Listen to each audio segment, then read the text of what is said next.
पत्थर मार दिया जाने अब कार अब में हमार का गलती वैसा थोड़ी बजे पत्थर हमें उठा के दिलर नहीं हो। प्यार तो कभी भूला नहीं जाता, पहली बात।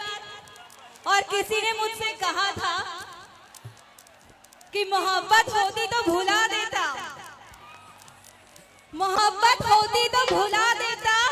आगे का लाइन ये बताएंगे। लेकिन क्या करे तुम इबादत बन गई हो। अरे है नहीं बरसात आया आया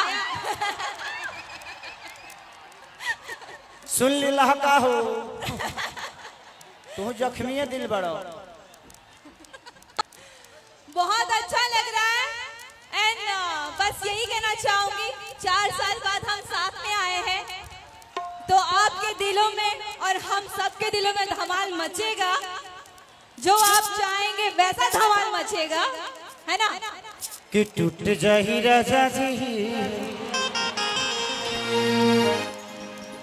कि टूट जाही राजा जी पलंग सागवान हो